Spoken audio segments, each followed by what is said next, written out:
You are watching Limited Resources Draft Series on MTGO Academy featuring Marshall Sutcliffe. Hey guys, Marshall here from Limited Resources doing another draft with you here on MTGOacademy.com, and it's M15. We're still battling the old core set here. Pretty easy pick here, pack one, pick one. Cone of Flame. Arguably the best card in the set. Like, I think that you could make a reasonable argument that Cone of Flame is better than any of the bombs or anything. It's probably not quite there, but it is close, and it is savage that it's an uncommon. It's certainly better than anything else in this pack. A little annoying that we're passing an Inferno Fist, but I've seen people kind of devalue that anyway, so no big deal. Plus, I don't really care. Like, what I'm shipping over there to my left is not that important to me. All right, well, I like picking up a Raise the Alarm second pick here. I just think it's the strongest card in the pack. I think Constricting Sliver is really strong as well, and there's a little combo lined up here nicely too, but don't think that passing Raise the Alarm is the name of the game. Another good pack here, a Curd Chieftain and Inferno Fist. There's also a Forge Devil, which I like quite a bit. I'm just going to take the Inferno Fist, though. I think that that's going to go best in the deck that we're moving towards here. Here's some more good stuff. A Sungrace Pegasus, a Krenko's Enforcer, and another Forge Devil. There's also a random Bronze Sable. This is an interesting one. I think that Sungrace Pegasus is the best card of the choices here. But I feel like we should probably push over towards red as hard as we can just to make sure that we solidify ourselves into one color. And I think Krenko's Enforcer and Forge Devil aren't too far off of Sungrace Pegasus, though. They are worse. This is actually interesting. Yeah, I'm going to go with the Enforcer here, I think. I don't love making that pick, but I think you need to show a little bit of discipline in the early stages of your pack. You know, we first pick Cone of Flame. We get an Inferno Fist pick 3. You know, I think that like pushing hard on red is going to be beneficial to us in the next pack. And also, you know, just helps keep our options a little open. You know, a second pick Raise the Alarm isn't, I mean, it's good, but it's like, I'm not really sure how to explain it, but basically like that doesn't really mean a lot. Like somebody could just take a big rare, or like we took a Cone of Flame, we would pass a Raise the Alarm easy in that spot. Even if we value it quite highly, there's just something better in the pack. And so it doesn't necessarily mean that the person passing to us is even out of white. Like they could totally be in white as well. So, you know, if we can move over a little bit harder into red, sometimes it can open up a nice window for us to be super solid in one color and then find something later. This pack sucks. I'm going to take the Living Totem, but don't really like any of those, to be honest. Red options, Blastfire Bolt, Scrapyard Mongrel, Bronze Sable. White Ephemeral Shields, meh. Green Siege Worm, that's kind of interesting. Siege Worm, Living Totem, we could be green-white, or green-red, just get rid of this Raise the Alarm. But yeah, I think that I'm just going to take the Mongrel. And again, I'm just going to try to solidify myself into red as much as possible here. We'll figure out the other color probably next pack, you know, to be completely sure. All right, along those same lines, Belligerent Sliver. Not a big fan of aggressive mining. I don't like Foundry Street Denizen at all. I don't even really like it in mono red. Like, I just don't think that card's good. I think it sucks. And I'd prefer to not play it under any circumstance. All right, here's a Rummaging Goblin. I like that guy. Go ahead and get in the deck. I think that that's a card we'll probably end up playing. Not the most aggressive card, but can really help smooth out your draws. Is great in the parity and is great in the late game. Okay, well, here's another good white card with Selfless Cathar. It goes nicely with Raise the Alarm as well. So, and a little nudge back towards white, perhaps. That would be perfectly fine. I think red-white is it's probably just the best two-color combo in M15. So if we end up in that deck, I'd be pretty happy. It would take a pretty strong nudge, though. Either us feeling like white's open in this pack so that we can get hooked up in pack 3, or just opening something like a Triplicate Spirits can go a long way towards pushing us that direction. Just something really powerful in white. But I think that so far it looks like we're going to be able to be fairly open. Like, let's say we open some, you know, off color, like a black bomb of some sort, like maybe a what is that thing? Tormentor or whatever, something like that. We could certainly go in that direction if needed. All right, so we see that sliver left, the sliver hive is still there. Second rummaging goblin, I guess. I'm not super excited about it, but I'll take it. Marked by honor, not excited by that at all. If you're getting those for free off of Heliod's Pilgrims, sure, go for it. But man, running that thing in your deck otherwise is not a great idea. Tireless Missionaries, no. Not really sure what's open color-wise. We're late enough in the pack now, only a couple more picks, where it's these picks don't really say anything. They're not really saying enough about what's going on with the pack. So we're going to be really focusing on the next pick. Our next pack, I should say. So let's see what we get. I like that pack. I thought that was good. Could use some Borderland Marauders or something along those lines, and then we'll fill out and see what other color we are as well. All right, some decent options. Midnight Guard, Krenko's Enforcer. I think at this point we would just have to default to Krenko's Enforcer, even if Midnight Guard might be a little better. There's also another Inferno Fist here, which I think is interesting. I think that card's really good, and I would certainly play it. But I think I am just going to take the Krenko's Enforcer here. I like this card. I think I want multiples, and then maybe we get the Inferno Fist back. I don't know. We got a third pick Inferno Fist. Probably not going to wheel that one. I like Inferno Fist quite a bit, but I'm a little concerned about our creature count, especially our low-end creatures. So I'm going to bolster that up a little bit. Probably not going to run both Rummaging Goblins. It'll probably look a little bit more like this. Okay. Well, this is an interesting pack for sure. Two decent red cards here. A Broodkeeper and a Hammerhand. If we had taken the Inferno Fist, it would be super interesting to see what we take. But here, I think a second Raise the Alarm is enough of a push for me to move over. And then if we're really lucky, we'll get this Paragon back. But I want to be red-white anyway. And a second Raise the Alarm really helps push us in that direction. So yeah, I'll take it. I think this is shaping up pretty decently now. Okay, no red here, but there's a Razorfoot Griffin and an Ajani's Pridemate. I'll take the Ajani's Pridemate. I want some 2-drops. Maybe we do pick up a Pegasus somewhere, and all of a sudden Ajani's Pridemate can kind of combo off and get huge, and yeah, I'll go for that. All right, Congregate's decent, but we just want the removal spell with Pillar of Light. Yet to be seen whether we'll be starting it or not. We'll find out. Looks like the white's flowing pretty nicely in this direction. The red is not. I don't know if you noticed that, but there hasn't been much in the area of red. But a Midnight Guard's a nice pickup here. So, good enough. All right, well, here we do pick up a Heliod's Pilgrim, and that can get that Inferno Fist and then anything else that we get. And it's also just a decent body. Like, it works well with Convoke and stuff because it's just a creature on the battlefield that gives you some value. Best card here is probably this Shaman, but I'm going to take the Solemn Offering for the sideboard. I think that's fine. Ephemeral Shields. Yeah, it's probably better than Miner's Bane. And maybe we want a Lava Axe in this deck, actually. I'm going to take it. Our curve is quite low so far. We're kind of tokeny, but not really abusing it yet.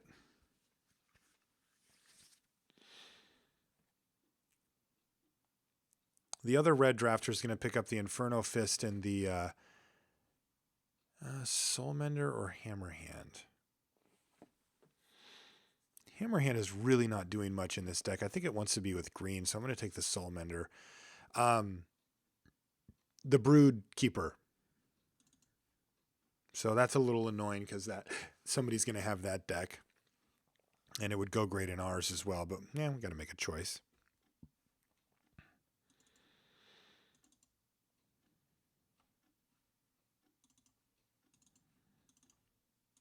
All right. So we moved hard into white on that pack, but not for anything really good. That pack was actually pretty bad for us overall. I mean, Raise the Alarm is fine pickup, I guess. Another Enforcer, whatever. Nothing really great. We actually need this third pack to go pretty well for us and really help bolster our red to make our deck really good, which it is currently not. It's fine though. I mean, I'm not really complaining. Like we've got double Kranko's Enforcer, Cone of Flame, Inferno Fist. You know, we can do some work, but we're gonna need a little bit of punch here as well. I'm gonna play that Darksteel Citadel probably to turn on Scrapyard Mongrel, especially if we can manage to pick up another one. Oh baby, yes. Avacyn Guardian Angel. Well, I was asking for a little bit of power bump, and boy, did we get it with Avacyn here. Generator Servant would be a nice wheel as well, but a pretty unlikely one. Marked by Honor is more possible, but Windmill Avacyn here. This is pretty obvious, I think. This next pick's pretty easy too. I mean, yes, Sungrace Pegasus would be nice in our deck on a couple of different levels, but I'm not passing a Lightning Strike. It's probably the second best common in the whole set. And we're going to be zapping something with that. I'm really glad to have picked it up. It gives us a little bit more flexibility. Wow. All right, I'll take a Burning Anger. I mean, there's a couple other cards here, but Burning Anger, plus we've already got a Heliod's Pilgrim, so we essentially have 2 Burning Angers, and we have the combo. Yes, I like that pickup a lot. So plan A is working. We cut red really hard, and hopefully we get the same type of thing that happened in pack 1, just picking up a bunch of red. Marked by Honor could come in as well if we needed it. Again, the Heliod's Pilgrim being able to get, let's see, right now I can get Inferno Fist, Burning Anger, maybe a Marked by Honor if we want it. That's pretty nice. Excuse me. Midnight Guard or Kranko's Enforcer number 3. So either second Midnight Guard or third Kranko's Enforcer. I could see arguments for both.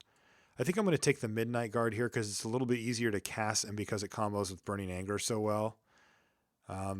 But I could see either direction. Oops, sorry about that. I don't actually know which one's correct. A lot of good options here too. A Scrapyard Mongrel, a Forged Devil, and a Kinsbale Skirmisher. We don't really want Ephemeral Shields. We've already got one and we might not even run it. My initial inclination was for Scrapyard Mongrel. We have only the one Darksteel Citadel though, and there's no other artifacts. So I think I'm actually going to go for the Forged Devil instead because it basically acts as a removal spell against a lot of really annoying creatures. Yeah, I think that's better. Ephemeral Shields probably makes the cut now.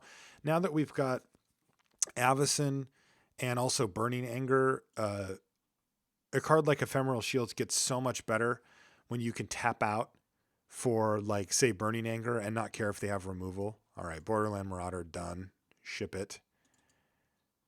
That's a great pickup. That's exactly the type of card we want.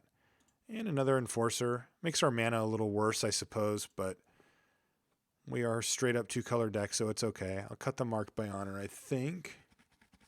No need to take on that kind of risk. The Pillar of Light is sort of iffy. Can take it or leave it. Unfortunately, we're not really abusing these Raise the Alarms much. They're fine. I mean, they'll do some work. Like, you know, you're not really super bummed. Think of it a lot like a 2/2 for 2. But, yeah, not that great. Lava Axe can probably go. I don't think we're quite aggressive enough. I think that, you know, with this type of evasion going on and Burning Anger for reach, I don't think that we really need to run a card like that.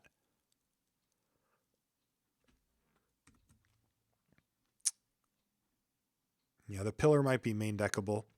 We are a little light on removal. Forged Devil can kill things sometimes. All right, the Mongrel came back. I think we want that more than the Soul Mender. That's a question, though, because we do have a Johnny's Pride Mate, but we've also already got a Soul Mender. Yeah, I'm going to go for the Scrapyard Mongrel here. I mean, I like to combo off as much as the next guy, but the thing that I like to think of for Soul Mender is that it acts as sort of like an Elvish Mystic for you sometimes, right? Like you get to play it, and then you get to cast something cheap. We don't have any of that. So Soul Mender is doing a lot less work in a deck like this than it normally would, and might not even make the cut. It might make the cut just because of a Johnny's Pride Mate, but we'll see.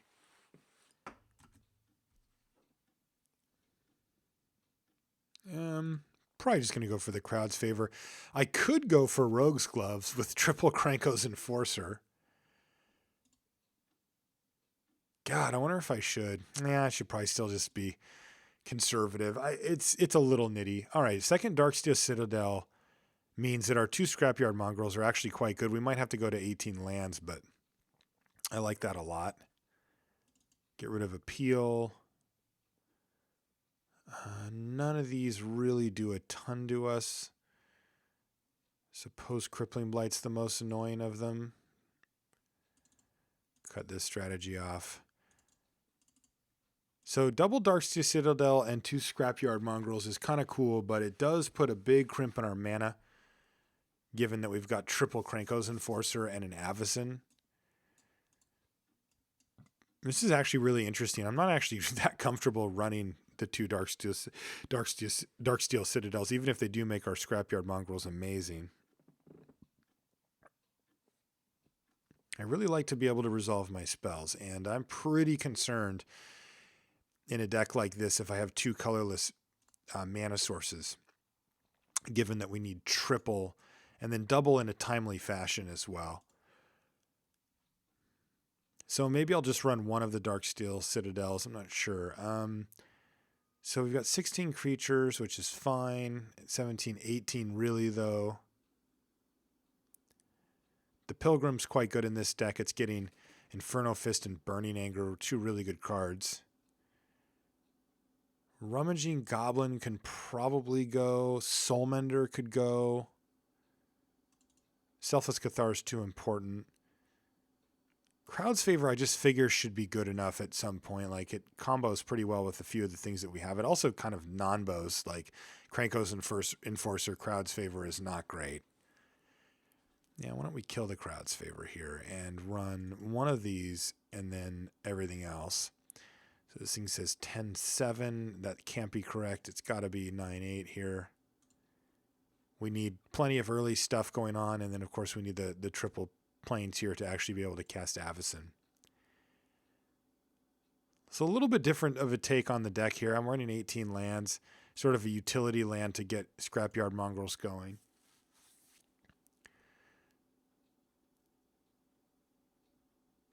All right. Let's get aggressive. If you'd like to purchase Magic Online cards with event tickets while logged in on Magic Online, look at MTGO Academy's selection by trading our official bot, Academy Sellbot. You can find it in the Magic Online trading area or add it to your buddy list. All right, here we are for the first round. And I'll also note, look, it's back. The phase bar's back. You guys were awesome. I asked for feedback and you gave it to me in the comments and on Twitter, and I really appreciate you taking the time to do that. You know, I make these videos for you, and I want them to be as accessible and useful to you as possible. And you guys made it very clear that the phase bar is what you want, so it's back.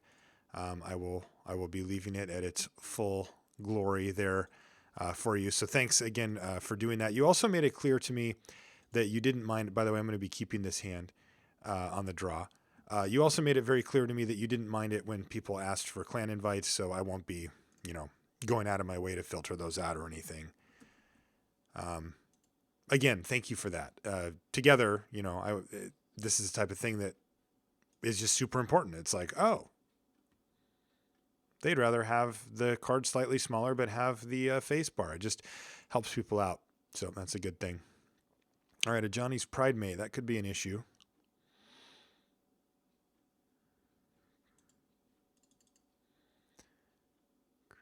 Enforcer, let's see.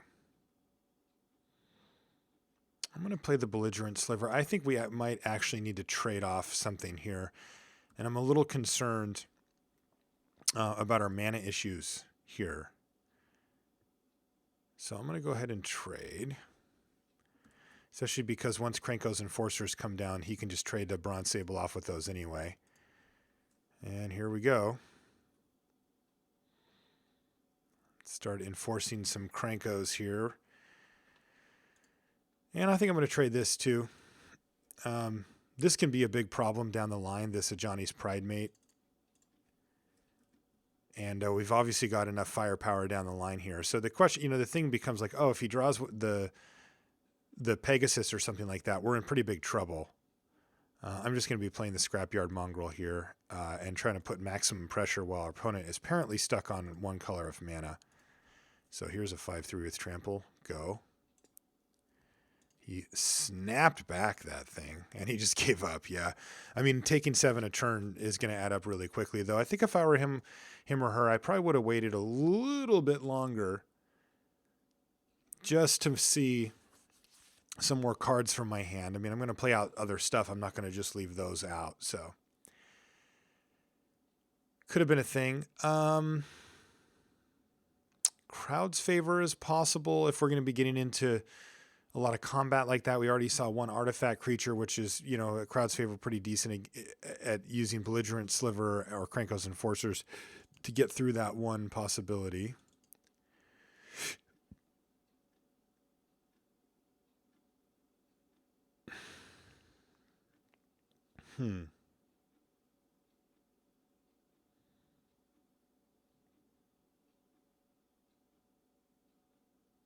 Cone of Flame should be really good against his opponent, unless they're like green as well or something like that.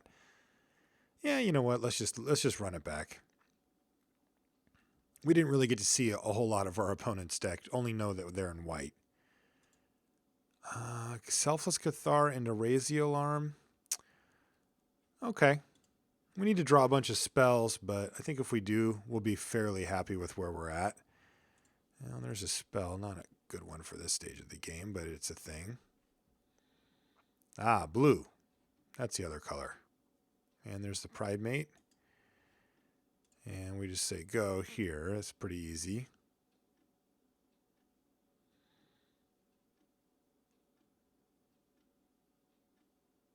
I respect the Pride Mate for sure. I'm willing to trade 1 for 1 with it pretty easily. And I think here I'm going to do just that.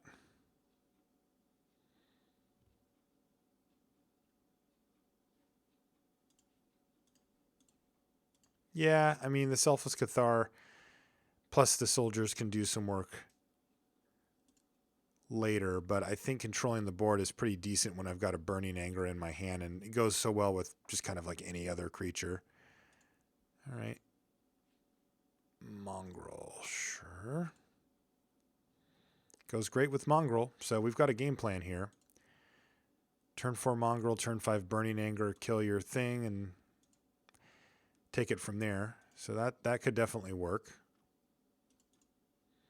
Kind of depends on if our opponent decides to tap out at some point or not. Tinkerer, yeah, that's a good target.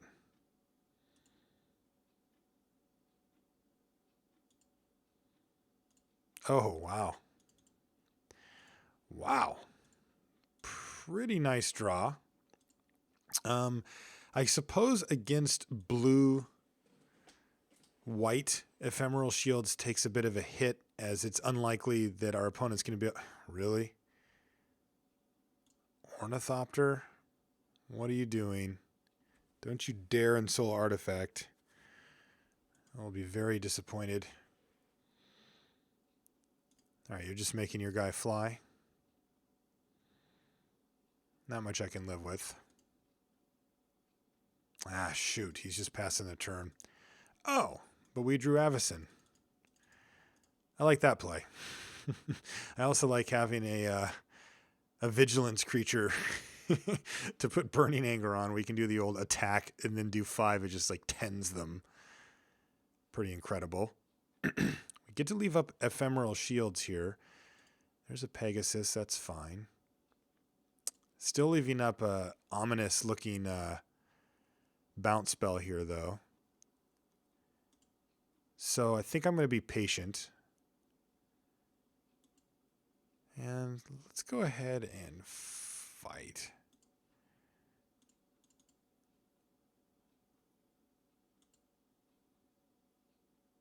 You're just going to take 8 damage.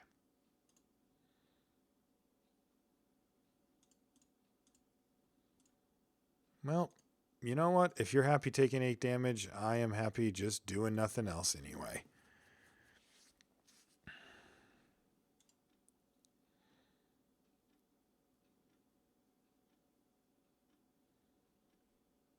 Don't know how this person beats... Wow.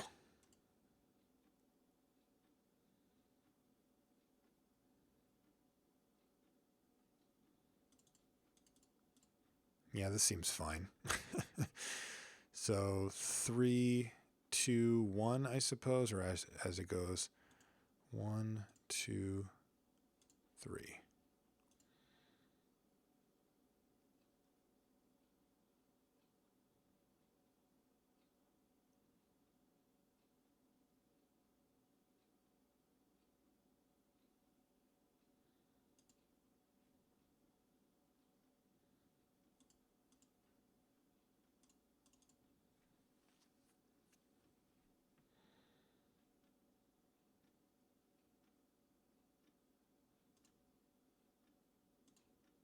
Go ahead.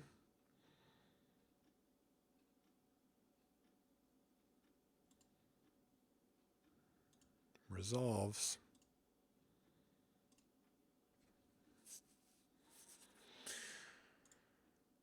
Do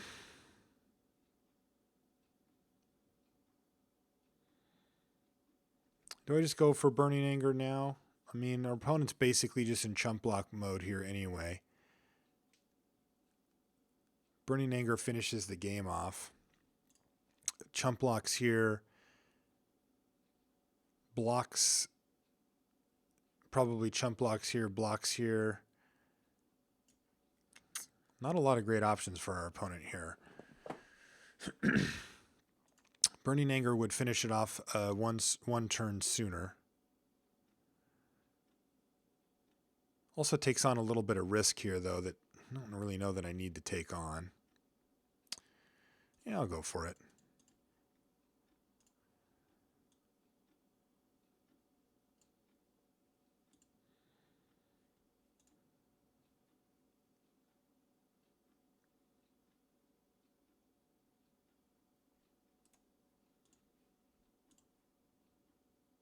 Just go for it.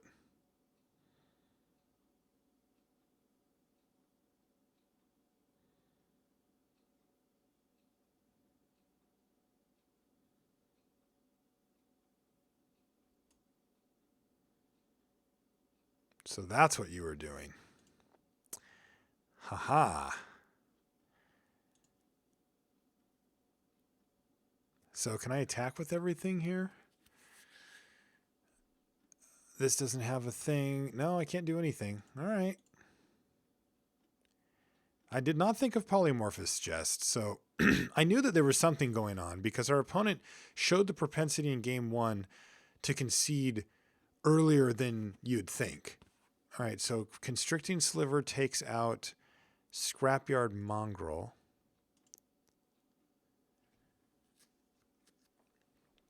And then we get to, I believe, just attack with everything and then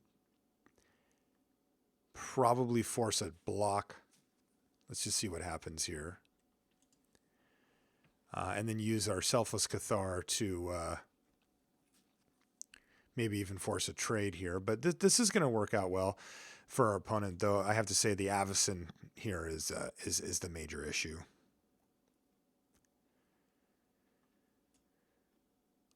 Prevent all damage that would be dealt to another creature this turn by sources of the color of your choice. We're not quite at enough mana to prevent us from just dying forever, but like I said, the Ephemeral Shield is actually a little awkward here because like it can't save our guy in that scenario, for example.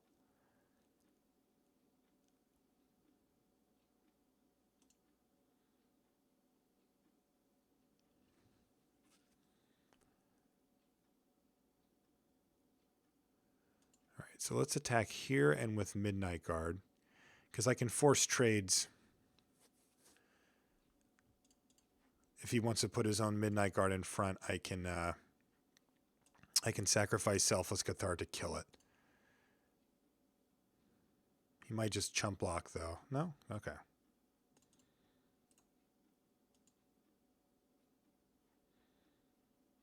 So get rid of your Midnight Guard.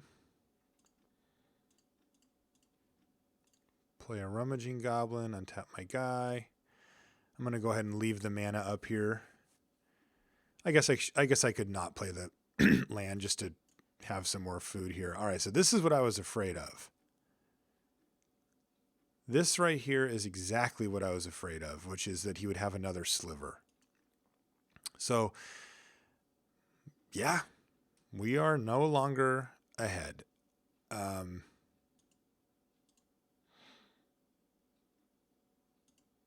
Don't think we're under any pressure here yet, and we have obviously a ton of great outs, including like Lightning Strike, those type of cards. But for now, yeah, we're a little stuck. We're going to have to ride this Rummaging Goblin for as long as we can. Yeah, our opponent doesn't really feel comfortable attacking, though. There's a Pride Mate. That could be a thing. That's probably the best thing, though. All right. So our opponent mounted a pretty impressive comeback there, but not quite enough.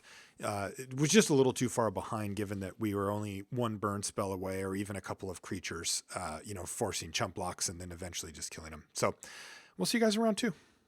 If you'd like to exchange your Magic Online cards for event tickets while logged in on Magic Online, you can do so by trading MTGO Academy's official bot, Academy Buy Bot. You can find it in the Magic Online trading area or add it to your buddy list. All right, here we are for the second round, and I think I'm going to keep this as well. Yeah, if we draw planes, we get to go raise the alarm into some evasive 3-drop, but we're going to need some more punch, I think, to win. All right, well, we got there for that. That's nice. I like that. Now we get 2-drop into 3-drop into maybe another 3-drop, but we'll see.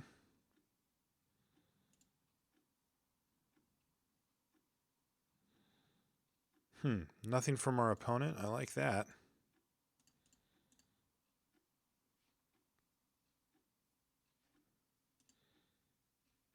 And a Midnight Guard too. Okay. Attack, attack. And does it matter which one of these we play?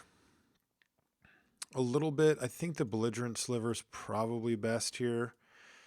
The chances of our opponent having multiple blockers is very low. But if they've got maybe like an Encrust type effect, we kind of want them to use it on the Belligerent Sliver. All right, Frostlinks is a good one. Touche. Pride Mate doesn't do much here. Let's go for the Krako's Enforcer. I like it better because it's able to attack sooner.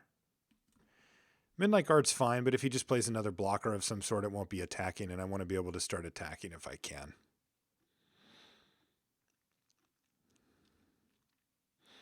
There is an argument to playing Midnight Guard, though, because it lets me play Enforcer and Pride Mate the next turn. So maybe that's better. It kind of depends. I mean, if they're not getting through, it sort of doesn't matter. Like now I get to actually battle here.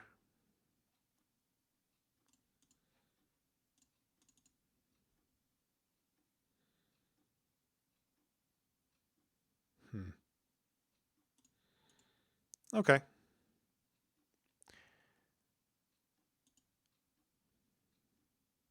That's fine.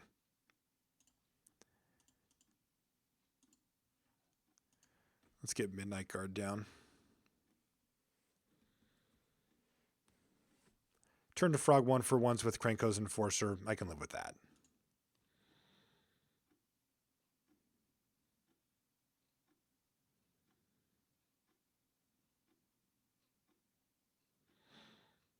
All right, there's a Welkin turn, so things are coming around for Cone of Flame quite nicely here. As it stands, I wonder if I just Lightning Strike the Frostlinks. We've got 2 good attacks, but it lets us attack with the soldiers as well. I think I'm going to do that.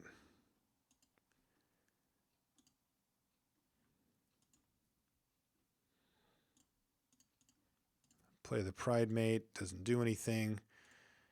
I guess I could have had an untapped Midnight Guard. Irrelevant. This is just going to apply maximum pressure, and it's going to make our Cone of Flame that much better. Could potentially win the game next turn. 2, 4, 6, 7, 8 Cone of Flame. So if we can cone away any blockers that our opponent plays, or if our opponent just doesn't play a blocker, yeah, then we just win. Okay. Looking at crowd's favor again.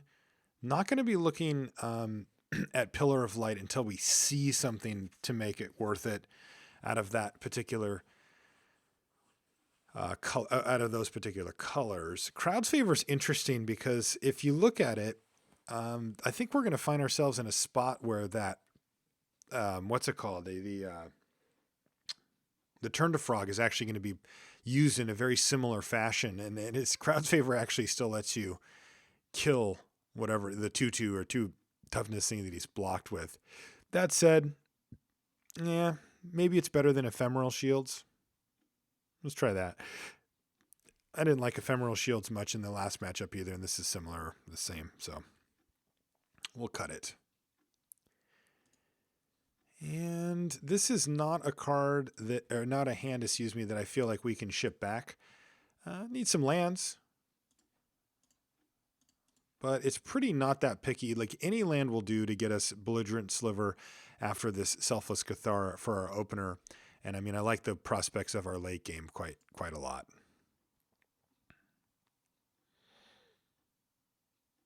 But we will be needing to see some lands here. Oh, there's one now. Good. Now I like where this is going quite a bit.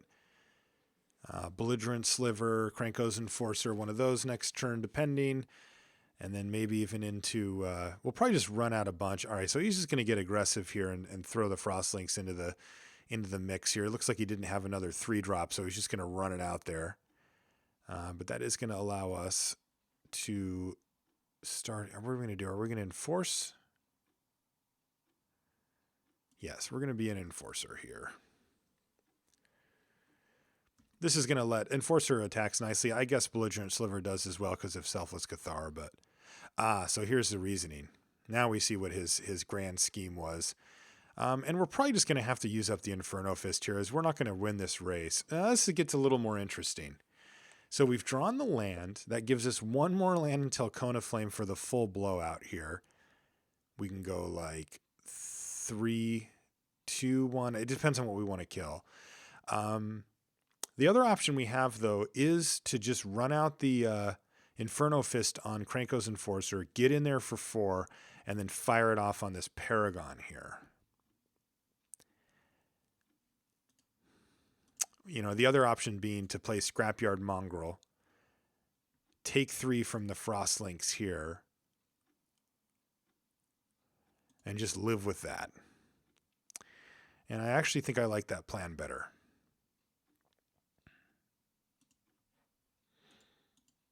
Because it gives us the opportunity to draw mana for Cone of Flame for the big blowout, and it gives us a better board state when it does happen.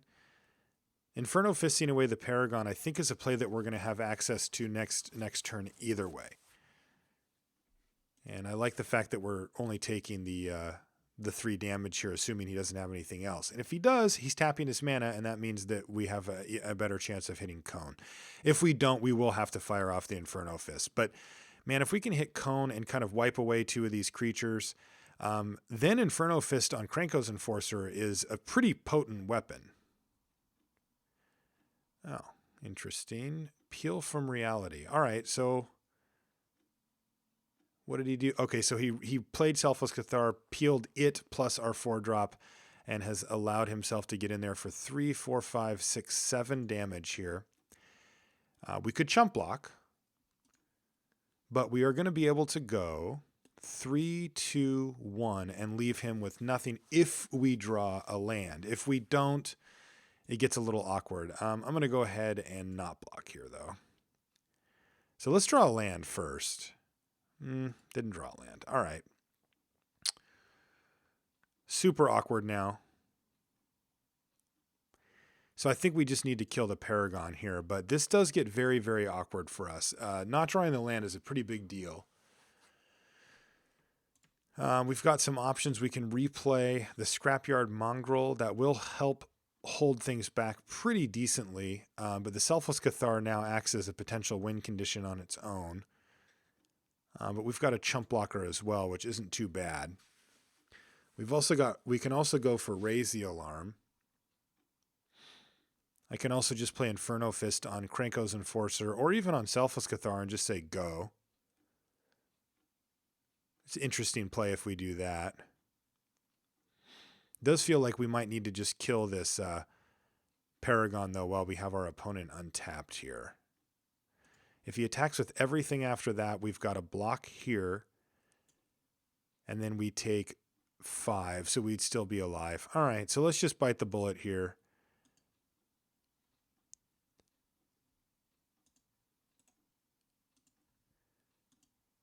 And just kill this thing. Remember, if we let him untap, all different types of bad things can happen. He can sacrifice this to save it. He can give something flying and make our lives difficult. As it stands, though, I think this isn't a terrible spot to be in, though. I do have to say I'm not happy about it.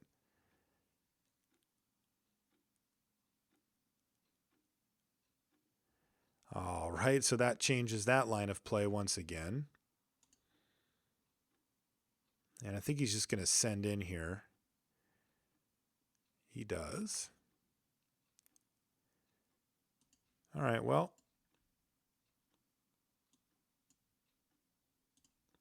Let's force him to do this. If he just wants to trade these off, that's I can live with that as well. My assumption is he's going to want to sack it and get in for 5, but if he just wants to trade and we take 3, that's okay too. All right, that's what he did, and we do not draw the land. But let's see, block here, take 3. Yeah, this is going to be really close. Got some decisions to make here, actually, because now crowd's favor plus raise the alarm is something that we could do. Yeah, I think that's just safer. I'm going to go ahead and do that. I was thinking about just playing the Scrapyard Mongrel because he knows we have it anyway. But I think raise the alarm gives us more chump block. And oh, very nicely. Wow, he played his land first. I think that's a pretty big mistake. He just has to mill that thing away now. So I think he misclicked there. He meant to activate his research assistant and then go for it, but now he's in an awkward position. And I think we just take out the frost links here. Let's see. Another thing I can do is raise the alarm and triple block here. That actually seems better. It does bring us down to a fairly precarious life total, but we'll be pretty stable after that. And this research assistant is going to do a lot of work for him. So let's triple block here and see if we can't just peel a land to take out both of his creatures. Crowd's favor doesn't do anything here. I could sacrifice the Cathar, but it has the same effect. Unless if he reordered wrong, but anyway, it doesn't matter. We're going to lose something there. All right, so let's draw a land. No, another raise the alarm. Interesting.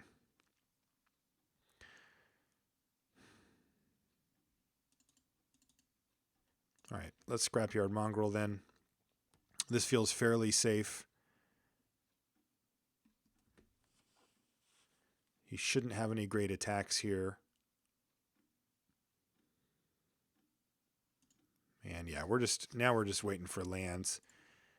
But things are going to start getting better and better for us here. Probably can attack with Scrapyard Mongrel. I think. Yeah, let's start beating down.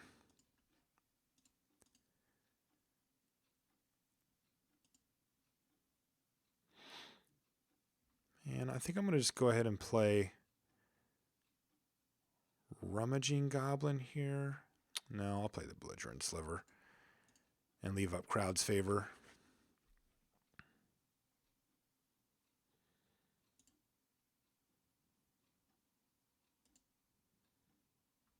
Awkward.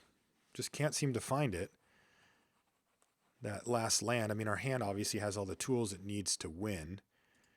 All right, well, let's just start battling here more then.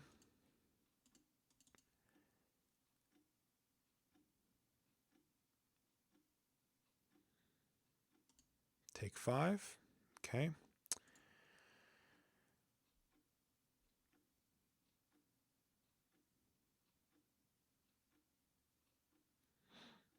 I don't really feel like I'm in a hurry. I think I can just leave back Raise the Alarm here, actually.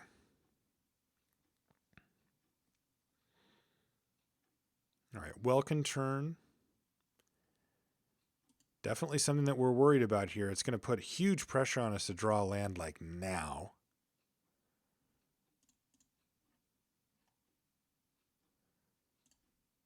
Wow. Yeah, we have to hit a land. We did.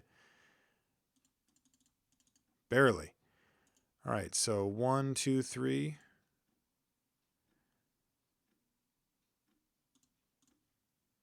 Does this resolve?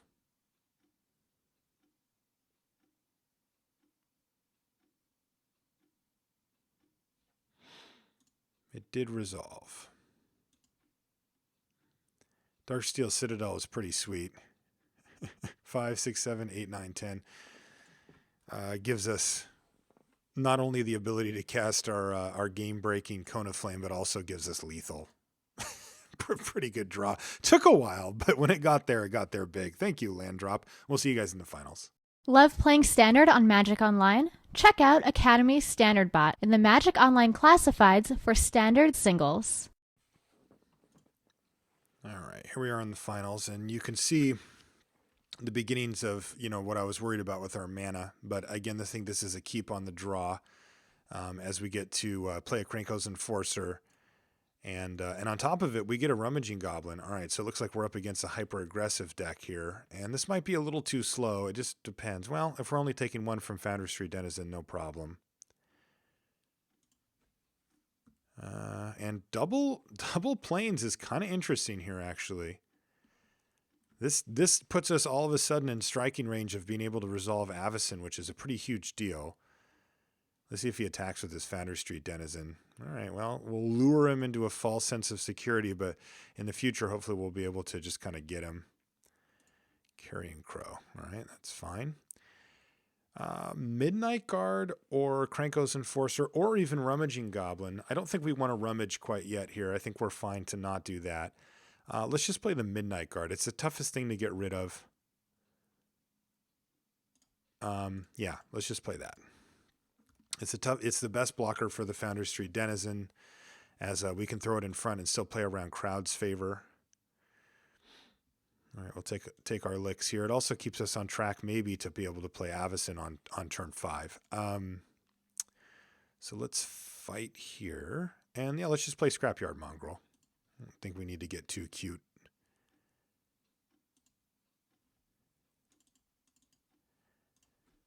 Just play bigger stuff than him, hopefully. His Carrion Crow's fine, but it'll apply some amount of pressure, but it looks like, the idea being that we can get him here. Now, what we don't want him to do is play a, what's it called here, a Nightfire Giant. That would be yucky.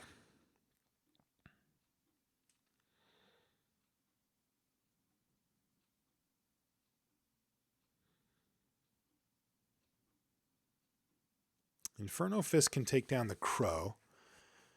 But at this point, I'm actually just wondering if it's...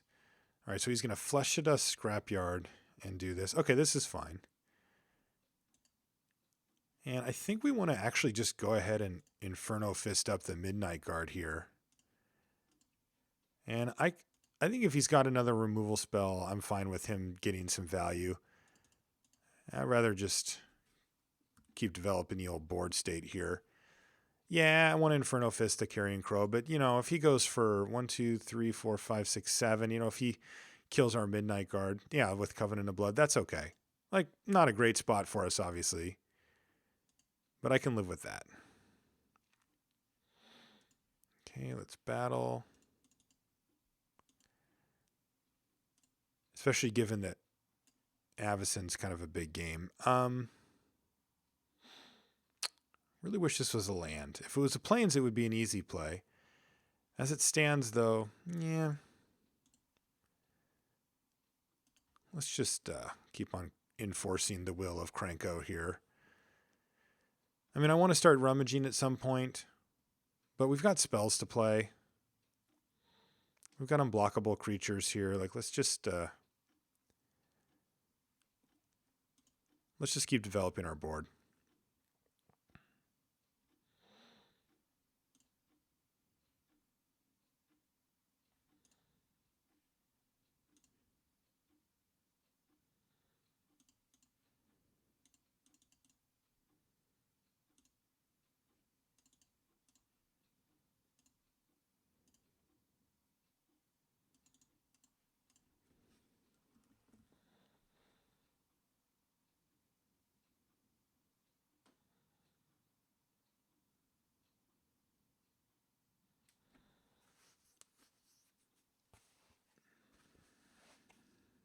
Holy smokes.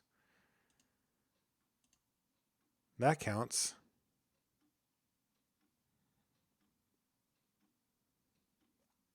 How in the heck do we beat that?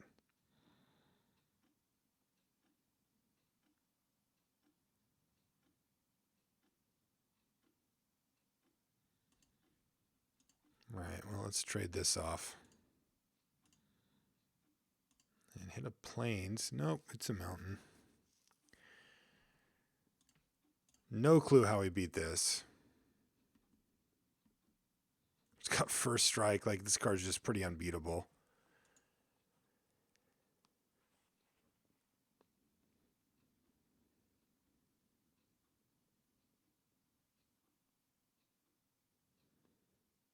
Yeah. Yeah, he gets to just start killing stuff and then killing us. We have to double block, chump block, and then he kills one of our double blockers. Yeah, we're just dead. Not dead this turn, but we don't have any outs of that thing. Not in the main deck anyway. So now he fires at us, puts us to 1, kills a Krenko's Enforcer. The other Enforcer dies, Belligerent Sliver dies. Like, everything's just dead. All right, well, I guess sometimes they have a soul. I mean, not that that was the only thing going on in this game, but it's the only thing that matters now. All right, so let's concede. Let's bring in Pillar of Light.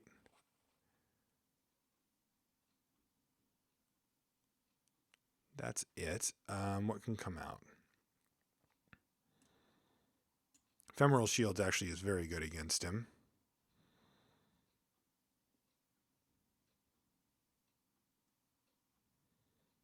Guess we can cut like 1 Enforcer. Just, you know, because he happens to be in red as well. So there's just going to be random times when it's just a 2/2 for 3. All right, so we do have one good answer now to a soul. And I think this is a keep. I mean, it's land heavy, but it has, you know, one of our best spells, and I think that spell is going to be amazing against him. We get to cast it on turn 5 kind of no matter what. Basically, any spell we draw, we can cast, even Avacyn. So we just need to draw a bunch of sweet spells, and we'll be in business. Ornithopter. All right, speaking of Avacyn. What are you playing? Shrapnel Blast or something? Lightning Strike. Sure. Just going to play Midnight Guard.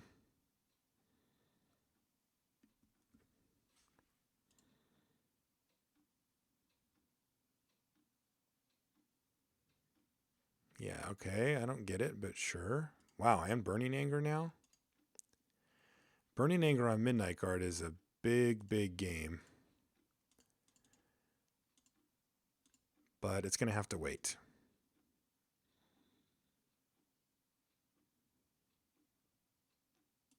All right, he has now tapped out, at least somewhat.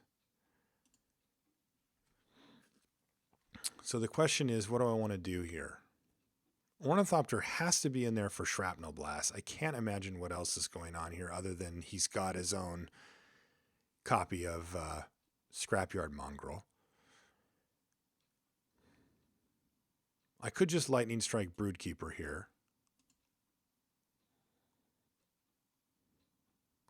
Probably should just do that.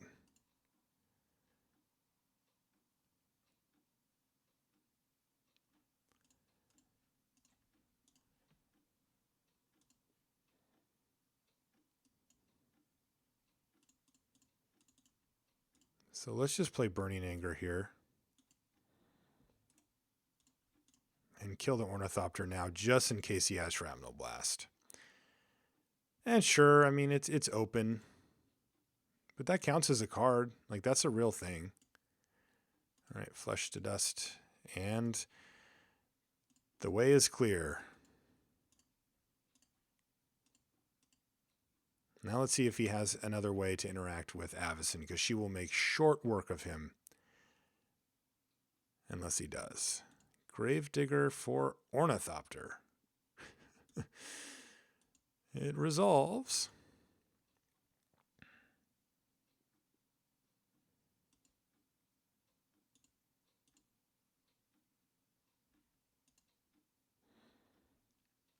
He did not. Oh, not for Ornithopter. What did he get? He got back the Frenzy Goblin? Oh, for Broodkeeper, of course. All right, so we need to save the Cone of Flame, and we'll go Broodkeeper, Gravedigger, Frenzy Goblin, and just destroy him.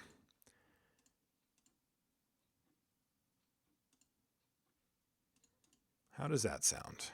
Good? Sounds good to me, too. So now you tap out for Broodkeeper.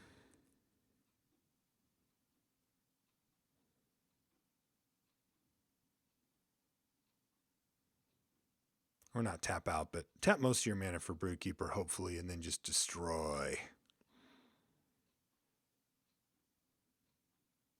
Oh, Paragon.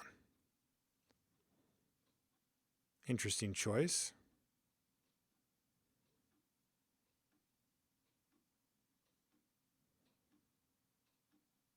Not sure what this attack really accomplishes. In fact, I'm pretty sure it doesn't accomplish much. Avacyn can't block.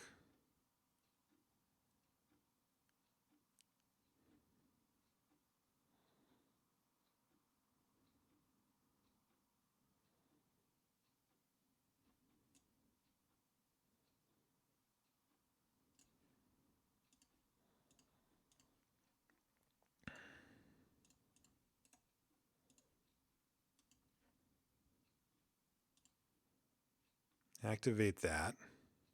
Okay, so he just threw away his Gravedigger for 2 damage. I will not claim to understand why. So this is a 2-turn clock now.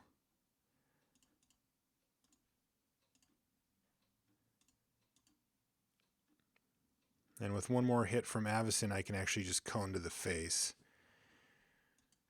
So this is going to need to be... Yeah, that's not going to do it. And then it's going to be Broodkeeper. And that should be game.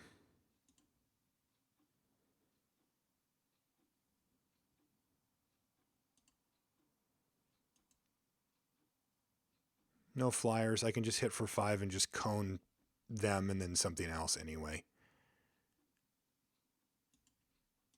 So let's do that.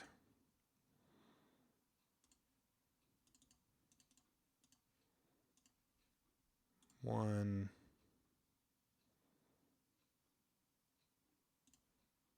two, three.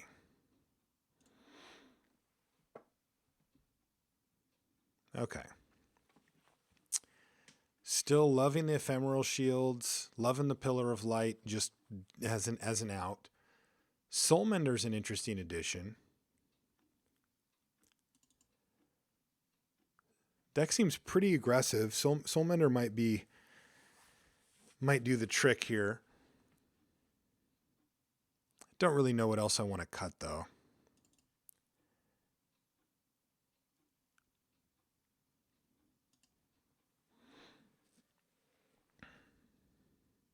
All right, so a game 3 it is. Got kind of worked over by Sola Chandelar in the first game, but we had Avacyn, and Avacyn stuck even after getting 2 for 2'd. I mean, killing an Ornithopter doesn't really feel like it's worth a card because it's not worth a card, but it is a card, and it took a card out of our opponent's hand, so it was a 2 for 2. And then, yeah, and that let Avacyn live. So we'll see what if we can finish strong here.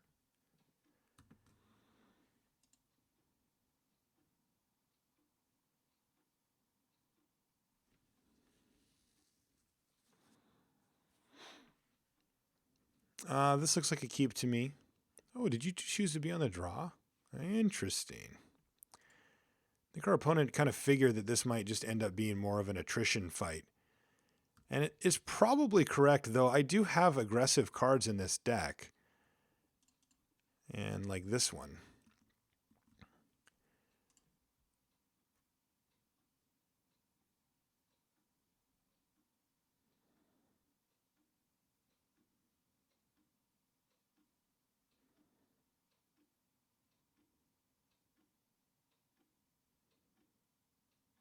All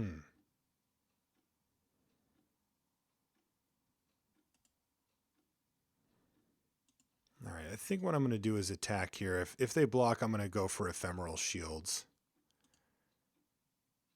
After playing Raise the Alarm, yeah.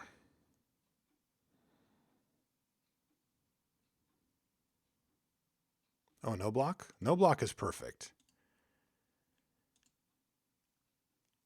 No block is interesting, though, because it makes me want to lightning strike the generator servant here.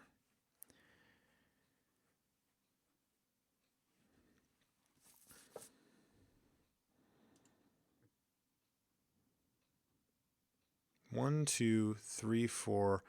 5 mana is the most you can have next turn anyway. I think I'm just going to take the risk. And then I'll lightning strike the generator servant if I have to, but hopefully he gets greedy. Ah, yes.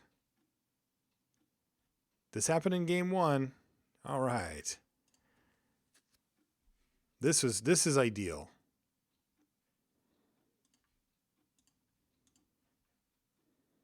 Trading half a card for what apparently is an important and real card for our opponent. A Child of Night.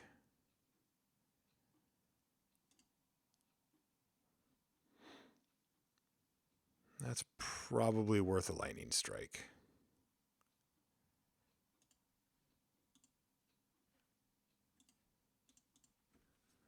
Get in for a bunch of damage. Ooh, that's a good draw. I like where this is going. This is the risk that our opponent took, though, putting us on the play. Is just running them over.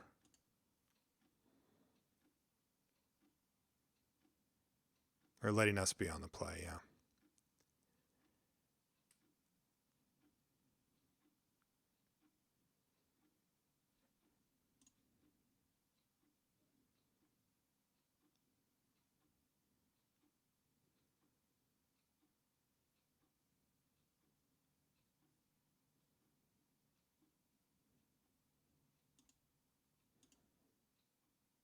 Wow. All right, well, I think that this turn... You put me on the play, man. I think that this turn is going to be Ephemeral Shields Kranko's Enforcer.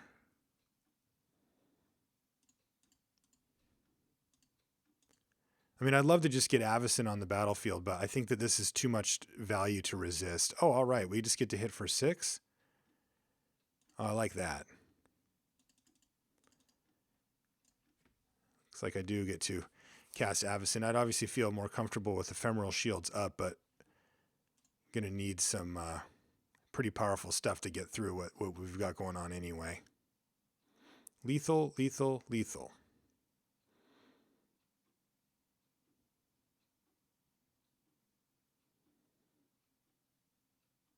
Yeah, I think our opponent may have underestimated how aggressive our deck actually could be. You'd think it would be obvious, you know, when we're red-white, that's a pretty aggressive archetype in M15.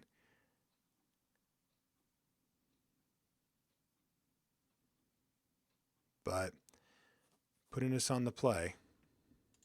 Okay. Some people have to give you the speech.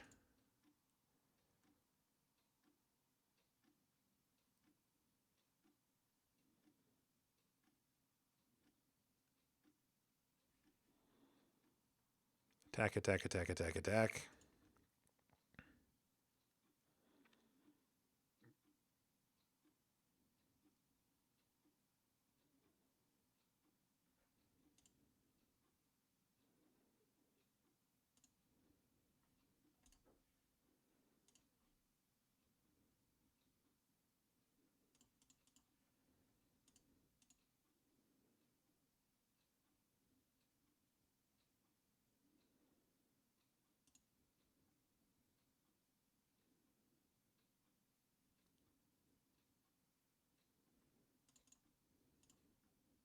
Actually, what am I doing? Sure, you're dead. So you have to do something. Stoking the Scrapyard Mongrel. Yeah, well, you know what? I still also had ephemeral shields to save both of my creatures as well. So, all right, so that's going to do it. We were able to take down that draft, which is always exciting. Our draft obviously went pretty well, and I think it's obvious. And we had a pretty powerful deck by the end of it. And like I mentioned during the draft section, one of the most powerful 2-color combos available as well. So thanks for hanging out this week, guys, as always. And again, I just wanted to reiterate, thanks for the feedback. Thanks for helping me try to make these videos as good as they can be for you. Yeah, after all, these videos are for you, and I always take any feedback that I get. Even if it's criticism, I'll still listen to it. If you guys want to send any feedback emails, speaking of feedback, lr@lrcast.com. You can also find me on Twitter, Marshall_LR. You can ask questions or say hi on there. The LR subreddit, the LR community subreddit, I highly recommend checking it out. You can find the link on lrcast.com, and it's a great place to chat with other people that like to watch these videos or listen to the podcast, or maybe just draft a lot, or whatever. Maybe they're in the clan on Magic Online like here. Great place to interact with other like-minded listeners. Speaking of the clan, if you want to join it, send me a message, Marshall_LR. I will get you an invite. The only rules: you got to love Magic. You cannot be a jerk. Very simple. If you meet that requirement, in the clan you go. And like I said, you can interact with a lot of people over there at the subreddit. For anything related to limited resources or me or anything, lrcast.com is where you want to go. Thanks, guys. See you next week.